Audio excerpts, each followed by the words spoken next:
In the video, we're going to do a first impressions initial review with all the details of the Ultra Vanish Carbon, $240. It's out now. It has a 33 millimeter stack height front and back, of course. It features a Carbitex asymmetrically flexing plate, so it flexes up but not down. The midsole foam is the new Ego Max Pro Supercritical foam. It has a really full coverage outsole, lots of rubber here.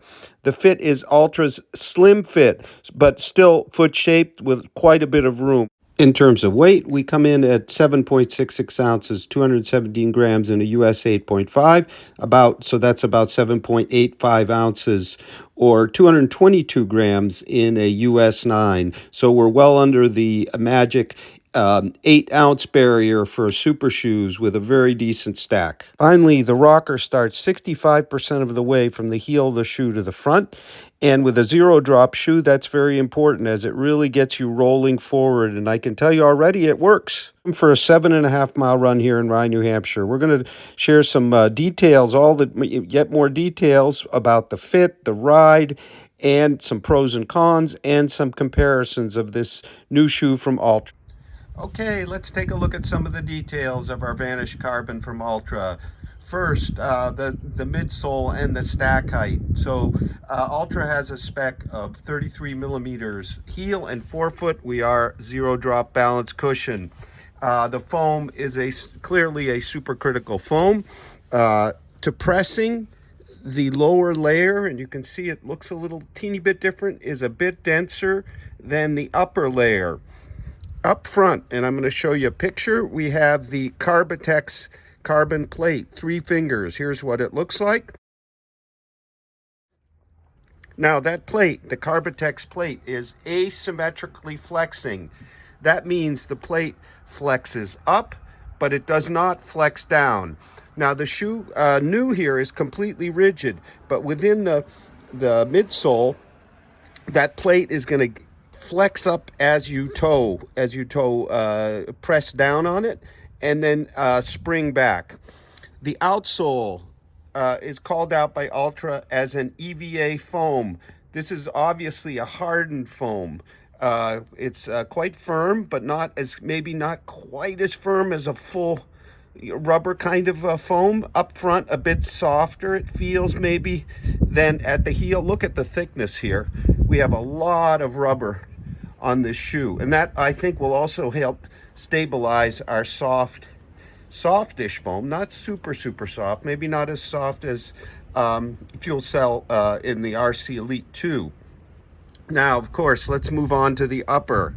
So this is called out as Ultra's slim fit. I've tried them on, still plenty roomy. But this is a racing shoe after all, and you really want to be locked down to the platform. So we have a thin tongue, not particularly padded. There's some kind of striations or texture there. Laces are flat and non-stretch. I laced up first time. You got to work them through, which is kind of good for a race shoe, but seems secure through here. Now, inside, the gusset is a little bit more unusual than what we expect. You can see the ventilation holes through this non-stretch rear mesh. And in fact, what the gusset is sort of these cut out pieces, if you will. So it's not a continuous here. A little hard to show you. Though actually it goes right through. You can see they kind of go right through. The midfoot hold so far feels pretty good.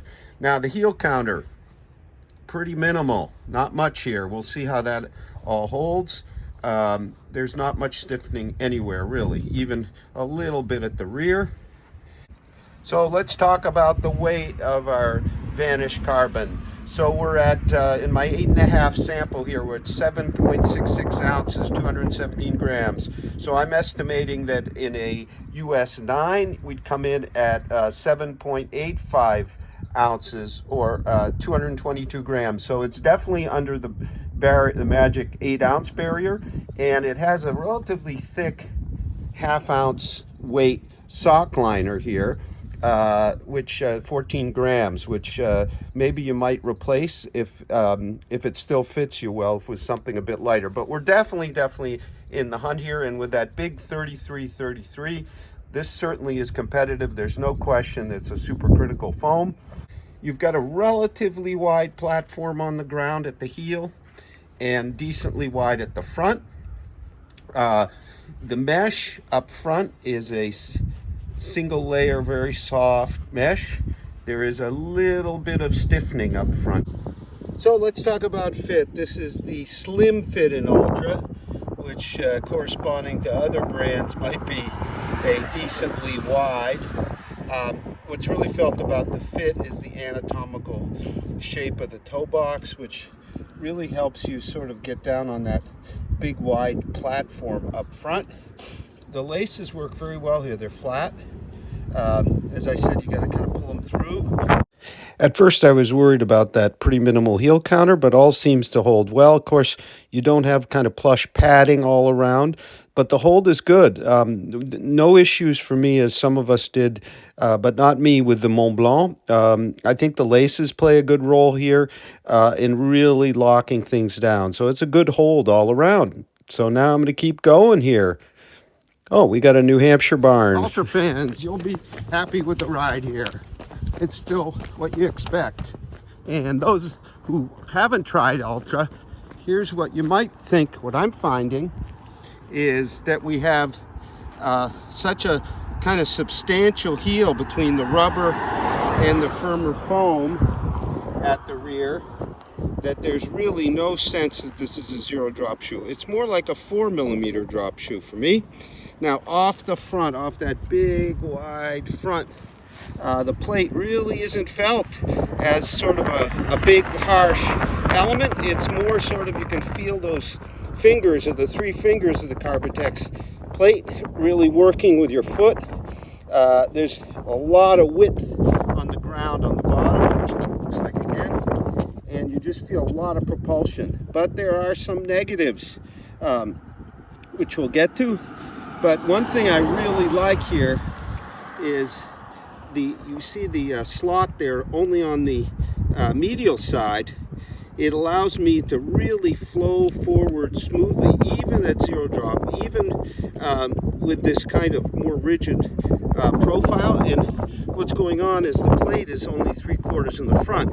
So that medial slot really allows the foot to drop down, to pronate a bit towards the toe off, a bit like the original Vaporfly did, and that really smooths things out, even at somewhat slower paces. Although the heel is quite firm when you're going at slower pace. This is not a super soft, bouncy shoe. It's more kind of a responsive ride. Okay, let's talk about what the ride really feels like. A few comparisons here on the stone wall. Okay, so the ride is quite firm at the heel. We have our what looks like dual densities, firmer below, softer above. Then we have all that rubber. So what happens is the faster you go, the less you notice that. But what also that does is, even compared to a shoe, say, like the Metaspeed Sky with its higher drop and softer foam and less rubber there, is it allows any kind of heel striker to get forward faster. So pretty much as I started to hit 9-minute miles, things got very smooth. I noticed the firmness of the heel a lot less, and I got up onto that forefoot. It's all helped along, I think, a lot by the cutout here, which allows the foot to go forward, pronate a bit, late pronate, and get the big toe on the blades up here, the 3 bladed carbon plate. So the carbon plate, not at all harsh here. You can sort of feel it bending and springing back, but it's not like across the whole bottom of your foot.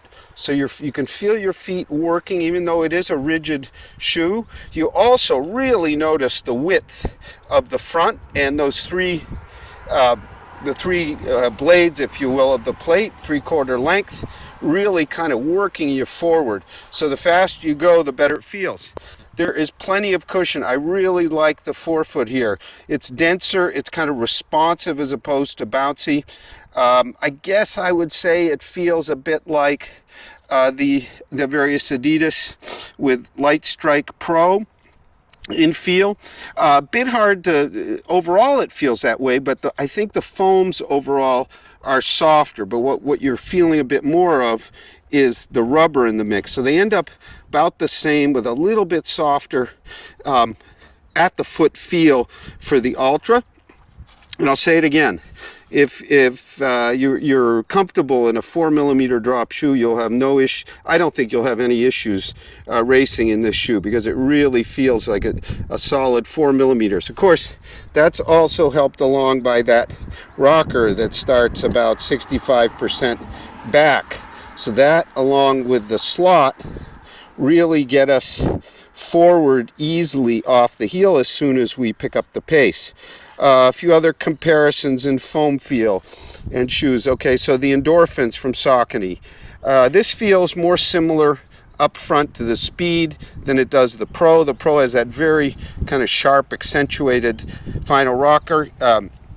The Speed bends more, and here of course we're bending up with our plate, so it feels a bit more like the Speed. Overall, I'm finding it not as firm as the Pro overall, sort of similar to the Speed in firmness, if you like that. I do think it's more stable than the Endorphin Speed or Pro. The rear of the shoe, all this rubber, the width. And remember, we're at 7.65 ounces roughly for a US 9, so we're quite low in weight for the 33 stack height, so there's plenty of cushion here. The Puma Fast R Nitro Elite we recently reviewed, 37.30 at the heel, so more heel stack height, a bit less at the forefoot. I actually find, despite the big cutout, that it's more rigid. It's harder to transition if it is more cushioned at the heel, clearly more cushioned at the heel, if not particularly soft. Part of that, again, is the rubber. Yes, plenty of cushion, but I do have to qualify that because many of the competitors are closer to 40 at the heel and fairly similar at the forefoot. We actually might be a little bit more cushioned at the forefoot, but less at the heel, and maybe that's part of why I'm feeling the firmness. A few others. Puma's Nitro Foam, Nitro Elite Foam in the Nitro Elite. This is clearly firmer, snappier, more responsive, less bouncy. This foam at feel is not as kind of springy, light as Zoom X and the Nikes. But it's very decisive, really, the combination, especially up front. They've really done a great job, and they've kept things reasonable for a wider group of runners by making the heel firmer, so the zero or the balance cushion zero drop isn't really something that you kind of notice, even at slower paces. You just notice a bit more firmness, and as you pick up the pace, you get up front. So the Vanish Carbon from Altra, their first road super shoe, is available now for $240. It's a very solid competitor. For me, I think it'll be a really good 10K to half option because it's so snappy. I'm not going to worry about the drop. I've raced in some Altras before. If they're well balanced as this is. Thank you very much for watching. We're going to have a full multi-tester review real soon of the Vanish Carbon from Altra, which is available now.